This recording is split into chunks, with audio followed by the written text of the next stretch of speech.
Antes da gente ler esse texto, eu quero estar fazendo um agradecimento especial ao Ministério Infantil, aos adolescentes e todos que participaram ontem da programação dos pais. Eu creio que todos que estavam aqui gostaram muito, foi muito agradável, foi um período muito gostoso, onde a gente pôde participar de várias brincadeiras, mas o principal é estar em comunhão com a igreja, com os irmãos, com os nossos filhos. Isso é um privilégio para quem é pai. Como é bom a gente poder ter esses momentos bem gostosos, né? Por mais que eu tomei umas 2 tortadas, mas faz parte, né? Eu falei, se eu responder, as pessoas vão dizer, o pastor respondeu porque é pastor, né? Então eu não vou responder para dizer, nossa, o pastor não sabia. Desculpa, né? Mas o importante é que a gente possa estar celebrando todo mundo junto. Isso é muito bom. Eu fico feliz, né? E agradeço muito a Deus pela vida de meus filhos, né? Poder ver a Débora cantando, tocando violão, né? E os outros filhos, os pais devem ficar muito honrados ver seus filhos louvando a Deus. Tantos filhos. Soltei o vídeo, né? Já soltou o vídeo, né? Eu não curti ainda, mas lá em casa a turma já curtiram, né? Mas é legal a gente poder ter essa conexão, né? Ver os nossos filhos sendo bênção no reino do Senhor. Quantos pais preocupados com filhos adolescentes que andam sem rumo, e a gente poder olhar para nossos filhos e ver que a palavra que nós plantamos no coração, o caminho que nós ensinamos, hoje está sendo honrado. Isso é muito bom. E hoje, como Dia dos Pais, eu fico muito feliz, porque eu posso dizer, eu e a minha casa servimos ao Senhor. Isso é um privilégio. E se você ainda não pode dizer isso, continue orando. Continue orando, continue clamando, que com certeza um dia você vai poder dizer, eu e a minha casa servimos ao Senhor. Hoje você pode dizer, eu e a minha casa serviremos, porque é um futuro bem próximo. Basta a gente não desistir. Então, no livro de Gênesis, no capítulo 4, versículos de 6 a 11, a palavra do Senhor diz: o Senhor disse a Caim: por que você está furioso? Por que se transformou o seu rosto? Se você fizer o bem, não será aceito? Mas se não o fizer, saiba que o pecado o ameaça à porta. Ele deseja conquistá-lo, mas você deve dominá-lo. Disse, porém, Caim a seu irmão Abel: vamos para o campo. Quando estavam lá, Caim atacou seu irmão Abel e o matou. Então o Senhor perguntou a Caim: onde está seu irmão Abel? Respondeu ele: não sei, sou eu o responsável por meu irmão? Disse o Senhor: o que foi que você fez? Escute, da terra o sangue do seu irmão está clamando. Agora amaldiçoado é você pela terra, que abriu a boca para receber da sua mão o sangue do seu irmão. Mais uma vez, Pai, nós te agradecemos. Agora pedimos que tu venha e fale com cada um de nós através da tua palavra. É o que eu clamo em nome de Jesus. Amém. Que eu queria deixar como destaque para a gente poder pensar que só em Jesus a influência do caráter de Caim pode ser vencida. Só em Jesus a influência do caráter de Caim pode ser vencida. Você já se surpreendeu talvez com alguém por ter feito alguma coisa errada, ter tido algum motivo? Errou porque errou. Talvez esse comportamento ele tem sua referência justamente no caráter de Caim. Sabia? Nós podemos entender que nós podemos vencer esse caráter quando nos apegamos a Cristo, quando nós mergulhamos inteiramente no Senhor. Quando Deus questiona Caim: onde está o teu irmão? A justificativa de Caim: não sou eu o responsável por ele. Será que Deus não sabia onde estava Abel naquele momento? Se nós pregamos e falamos que Deus é onisciente, onipotente, onipresente, Ele vê tudo, Ele ouve tudo, Ele está em todo lugar, por que Ele chegou questionando Caim dessa forma? Quantas vezes na nossa caminhada nós falhamos e nós não confessamos ao Senhor? Será que Deus não conhece o nosso coração? Será que Deus não conhece a nossa vida, o nosso dia a dia, que eu preciso estar falando? Mas a Bíblia é bem clara quando ela diz o que eu proferir, quando eu confessar. Lá em Romanos 10, 9 fala: com a boca você confessa para salvação. Então Deus queria que Caim tivesse um reconhecimento, que ele confessasse o seu delito. Da mesma forma, muitas vezes nós não recebemos bênção do Senhor porque nós não clamamos. Nós ficamos talvez presos na questão que Deus sabe todas as coisas e Ele vai me dar na hora que Ele bem entender, e não peço. Mas a palavra de Deus nos manda a clamar, nos manda a suplicar. Então, quando eu estou suplicando, com certeza Deus está me ouvindo, e Ele tem prazer em atender os pedidos dos seus filhos. E ainda mais quando a gente consegue entender que falhamos e precisamos de uma vida diferente. Quando nós entendemos tudo isso, nós conseguimos viver de forma diferente. Então, onde estão os reais motivos de Caim ter matado Abel? A palavra de Deus fala no versículo 6 do capítulo 4 de Gênesis: por que te iraste? E por que está descaído o teu semblante? Para a gente poder entender um pouquinho, desde o início do texto, no versículo 1, a palavra de Deus diz: Adão teve relação com sua esposa Eva e teve Caim, teve filhos. Então, a partir desse momento, Adão, depois de ter relação com sua mulher, ele gerou filhos. Aí Caim foi ser uma pessoa que cuidava da terra. Abel foi ser pastor de ovelhas. Quando vieram trazer a oferta ao Senhor, Abel trouxe a gordura dos animais, das primícias dos seus animais, e Caim trouxe dos frutos da terra. E a palavra de Deus diz que Deus se agradou mais da oferta de Abel do que de Caim. Muitas vezes a gente pode pensar: mas isso é injusto, os dois não trouxeram ofertas. E por que será que Deus se agradou mais da oferta de um do que de outro? Será que Deus está se agradando mais da minha oferta ou da oferta do outro irmão? Então, para a gente entender um pouquinho, o que Deus quer dizer com isso?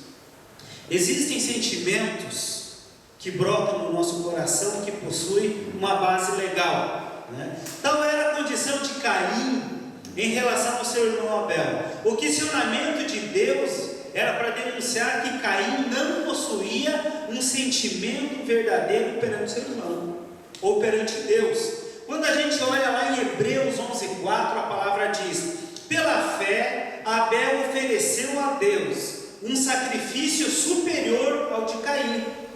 Pela fé foi reconhecido como justo, quando Deus aprovou as suas ofertas. Embora esteja morto, por meio da fé, ainda fala. Então, o texto de Hebreus está dizendo que o sacrifício de Abel foi diferente, porque Deus conhece o nosso coração, Deus conhece o nosso sentimento, Deus conhece a nossa reação. Por isso que ele estava dizendo que o sacrifício de Abel foi superior ao de Caim. Muitas vezes na nossa caminhada nós não conseguimos entender isso. Deus consegue detectar o nosso caráter. Deus conhece o nosso caráter e as nossas situações. E com certeza, imagino eu, que talvez a oferta de Caim trouxe dos frutos da terra, talvez ele colheu justamente o que ele nem plantou. Ele trouxe a oferta daquilo que ele nem tinha produzido. Não houve um sacrifício dele para ofertar. A diferença de Abel. Abel teve que cuidar dos animais por um longo período, para depois trazer o seu produto. Mas como Deus tinha criado todas as coisas, e Caim talvez se aproveitou da situação. Ele não fez aquilo com carinho, com o sentimento que Deus queria, com um propósito. Muitas vezes nós vamos ofertar, porque eu tenho que dar, né? Não, você vai ofertar porque você está reconhecendo que Deus é superior na tua vida. Você está reconhecendo quem é soberano na tua caminhada. Se Deus está me proporcionando saúde, se Deus está me capacitando, é justo que eu possa retribuir. Eu tenho que aproveitar a oportunidade. Então nós temos olhando para Caim, nós temos um perfil de um homem homicida, um homem cheio de problema, que ele aborda os seus projetos, porque ele não consegue ouvir o conselho das pessoas, não consegue ouvir os conselhos de Deus, e ele consegue fazer o que a sua própria vida quer realizar. A sua rotina, ele não muda a sua rotina, ele deixa de lado as suas responsabilidades, e ele faz uma inversão de valores. Ele fica mais preocupado com o seu sentimento particular do que com o que Deus pode fazer na sua vida. Por isso que Deus fala: por que você está triste? Por que você está triste? Muitas vezes esse sentimento de tristeza, esse sentimento, ele acaba me tirando a sintonia da comunhão com Deus. O sentimento de eu sou o menor de todos, ou eu não consigo as coisas, ele me leva a me afastar da presença do Senhor. Ele acaba rompendo um acesso que eu posso ter a mais com Deus. Justamente Deus quer nos transformar. Deus quer revelar algo especial na nossa vida. Deus quer revelar um comportamento verdadeiro e digno. E Caim não tinha esse comportamento digno de alguém que queria apresentar um culto agradável a Deus. Ele estava preocupado: eu tenho que levar alguma coisa, eu vou levar. Mas ele não estava preocupado com o que ele estava fazendo. Era um ato especial a Deus, era um culto racional ao Criador. E muitas vezes nós falhamos porque fazemos assim. Porque se eu não der meus dízimos, minhas ofertas, eu não vou ser abençoado. Mas você não tem que dar porque você quer ser abençoado. Você tem que dar porque você é submisso a Deus. Porque Deus se agrada com a tua oferta. Amados, não existe justificativa para o pecado. Não existe você procurar.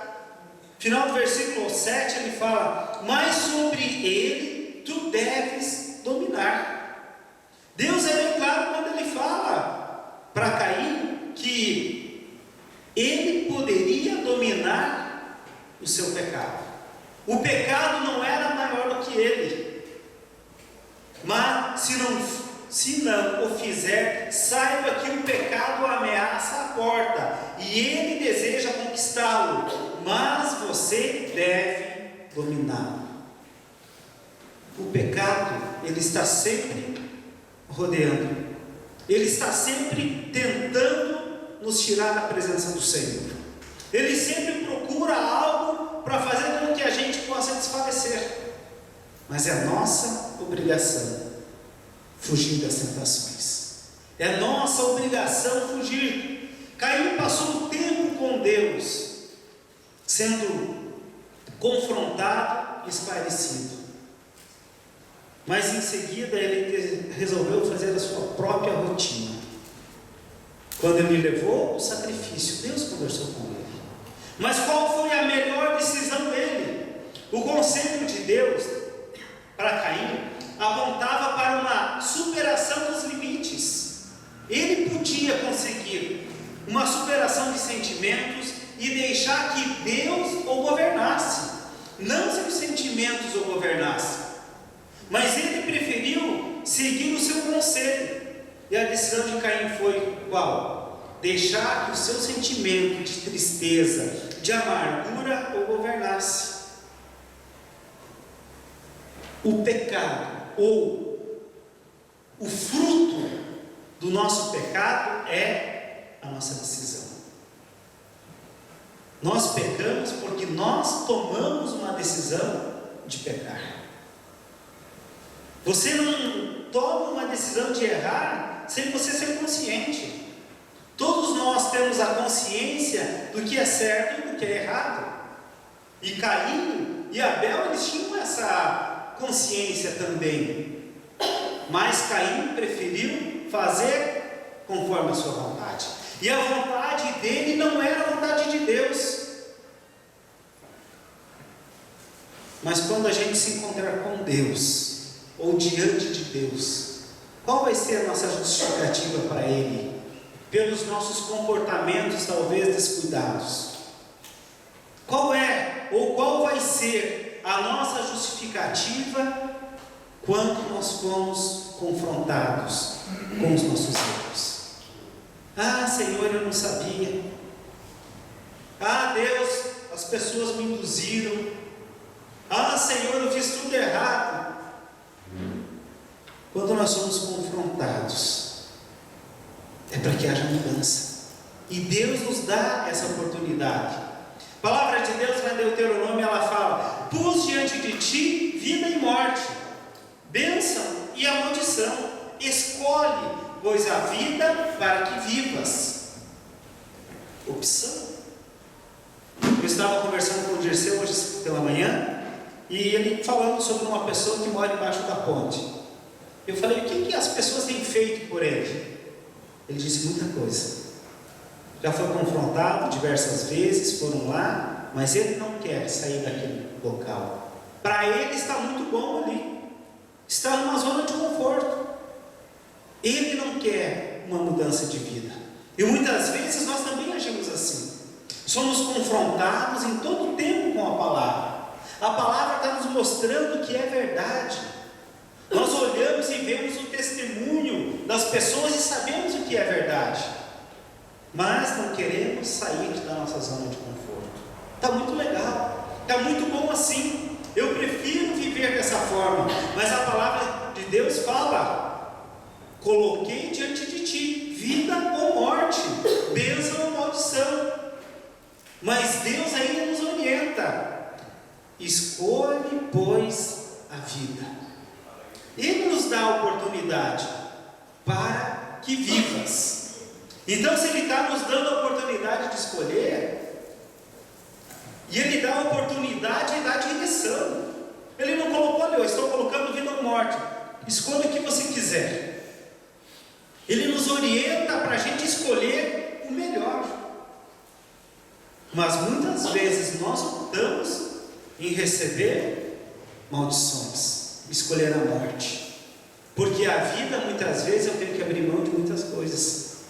E se eu escolher viver do jeito que eu estou vivendo, eu não preciso fazer muito esforço, é só continuar vivendo da mesma forma. E o sacrifício de Jesus na cruz foi justamente para que o homem pudesse entender tudo isso. Deus fez uma escolha em dar o seu próprio Filho para que nós pudéssemos viver uma vida diferente. É opção.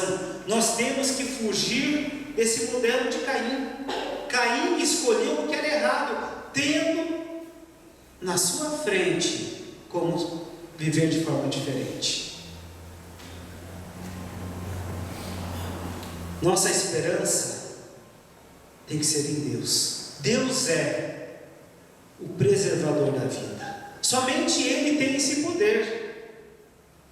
Aí no versículo, nós não lemos, mas em Gênesis 4:15, a palavra de Deus diz: e pus o Senhor um sinal em Caim.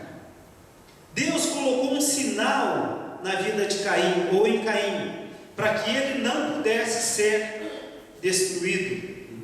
Mas o Senhor respondeu: não será assim. Se alguém matar Caim, sofrerá 7 vezes a vingança. E o Senhor colocou em Caim um sinal, para que ninguém que visse e encontrá-lo o matasse.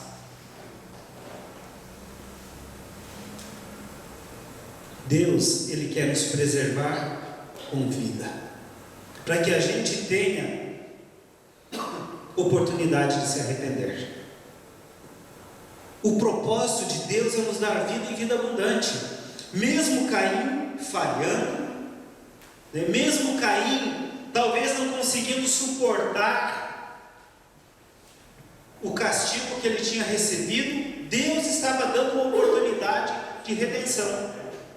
Quando nós conseguimos observar isso na nossa caminhada, quando nós conseguimos ver que Deus, zela de nós, por que será que Deus colocou esse sinal em Caim para que ele não morresse? Justamente pelas primícias. O que é primícia? Quando a gente pensa assim, existem momentos que nós perdemos algo para preservar a primícia. Deus preservou Adão porque era a primícia da sua criação, das suas mãos. Quando a gente vê na criação, tudo houve uma ordem e tudo foi criado. Mas quando Deus foi criar o homem e a mulher, literalmente Ele colocou a mão no barro. A primícia das mãos do Senhor é o homem, é o ser humano. E diante do clamor de Caim, Deus colocou um sinal sobre ele, porque Caim era a primícia de Adão, era o primeiro, o que ele gerou. Então Deus preservou a vida. Por que Deus quer preservar a nossa vida? Por que Deus não criou o homem para morrer? Porque nós somos a primícia da criação. Nós somos algo especial que Deus criou. Deus não criou o homem para morrer, mas o homem escolheu a morte. Deus criou o homem para viver eternamente. Por isso que houve a necessidade da intervenção divina mais uma vez no caminho do homem, para que ele pudesse ter uma vida eterna. E Deus fez isso com Caim. O sangue de Abel clamava desde a terra por justiça, imputando sobre Caim a condenação. Mas ele se fez errante, ele se fez uma pessoa que andava sem rumo, mas Deus proveu o livramento para a sua vida, e foi através do sangue de Cristo derramado lá na cruz que Ele nos trouxe uma nova vida. A terra clama, ou a terra nos condena com o sangue de Jesus que foi derramado, para que a gente venha a se arrepender. Hoje o sangue de Jesus clama nos ouvidos do Pai, mas Ele sempre clama para não nos acusando, mas para pedindo para que Deus se compadeça do ser humano, para que Deus se compadeça dos seus filhos. E com certeza esse clamor está reivindicando ao Pai a nosso respeito, está pedindo para que o Pai nos perdoe. O clamor de Deus, de Jesus para nossas vidas, não é para condenação, mas é para o livramento. Lá em 1 João, a palavra de Deus fala: e o sangue de Jesus, seu Filho, nos purifica de todo pecado. O sangue de Cristo nos purifica de todo pecado. 1 João 1,7. É isso que Deus quer que a gente entenda, essa purificação, esse livramento. Livramento quando nós reconhecemos o nosso próprio limite, e quando nós confessamos a nossa culpa. Quando nós confessamos, e ainda em 1 João 1,9 a palavra fala: se confessarmos os nossos pecados, Ele é fiel e justo para nos perdoar, ou perdoar os pecados, e nos purificar de toda injustiça. É isso que Deus quer fazer na nossa vida. E é nessa confiança que Deus colocou um sinal em nós também. A palavra de Deus diz que nós receberíamos um selo, uma marca da promessa de Deus. Qual é essa marca que Deus tem imputado no ser humano? Lá no livro de Efésios, a palavra de Deus fala: fosseis selados com o Espírito Santo da promessa. A marca, o nosso selo, né? E ainda ele fala: o qual é o penhor da vossa herança. Então Deus está falando que nós, como Caim, merecíamos a morte. Como Caim, nós também recebemos uma marca. Mas essa marca para nós é para que o inimigo não tenha poder. Efésios capítulo 1, versículos 13 e 14, se eu não estou enganado, fala sobre isso, né?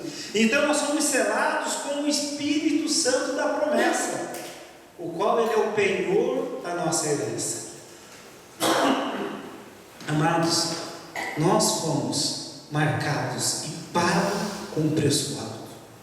Esse preço alto é para remissão, para que a gente reconheça. Então, por que Deus recebeu a oferta de Caim? Aliás, Deus não recebeu, né? E por que Deus aceitou a oferta de Abel? Acontece que no fim dos tempos, né? Quando Caim trouxe esse fruto da terra, no versículo 13, de 3 a 5 de Gênesis, né? Caim trouxe o que não era dele, e Abel trouxe justamente o que ele tinha produzido. Então Deus quer que a gente possa observar que a oferta, ela não pode ser comprada. É algo especial. Não podemos enganar a Deus com nossas bajulações. Deus não se engana, Deus não precisa de bajulações. A visão de Deus, se é uma oferta correta ou não, ela está mais ligada à motivação do coração do ser humano. Deus vai reconhecer conforme a motivação do teu coração. A motivação daquele que ofertou, é isso que Deus observa. E Deus não se agradou da oferta de Caim, mas sim de Abel, porque ele conhecia o coração. E é isso que Deus quer que a gente viva. Existia algo no coração de Caim que não agradou a Deus. Será que existe algo no teu coração que não está agradando a Deus? Que você precisa de um conserto? A palavra de Deus fala: se você está triste com teu irmão, vai primeiro acerte com teu irmão, depois venha e oferte. Deus conhece a motivação do nosso coração. Deus conhece os nossos sentimentos. Então, como que nós estamos reagindo?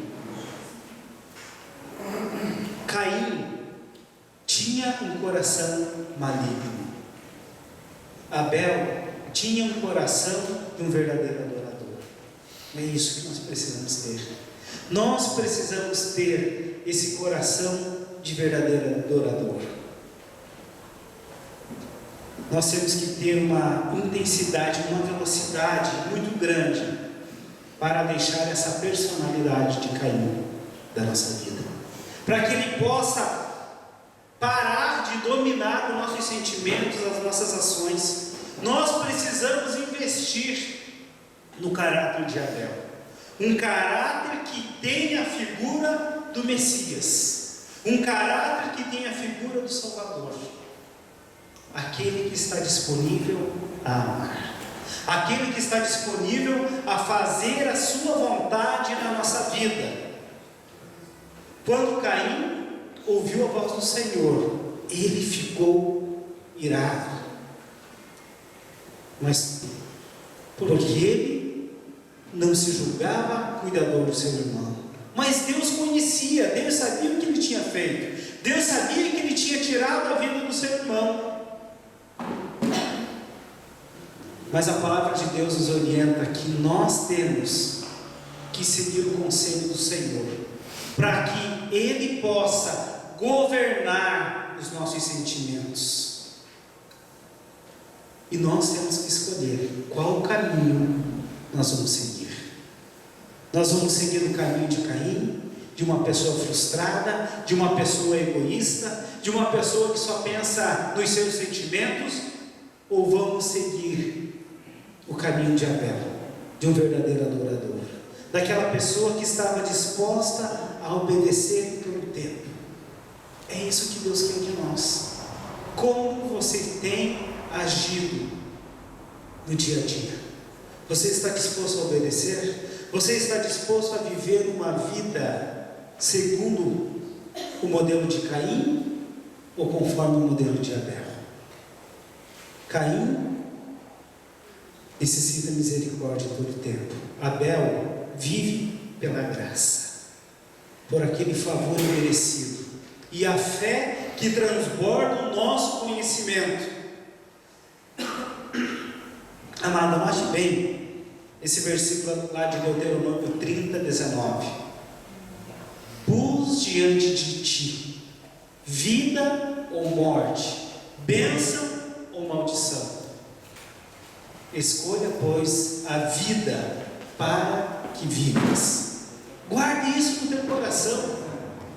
Guarda isso bem implantado no teu coração, que com certeza quando você arraigar isso na tua vida, você vai viver de forma diferente. A escolha é nossa, mas a orientação é divina. Se você seguir o conselho do Senhor, com certeza você vai ser superabundante.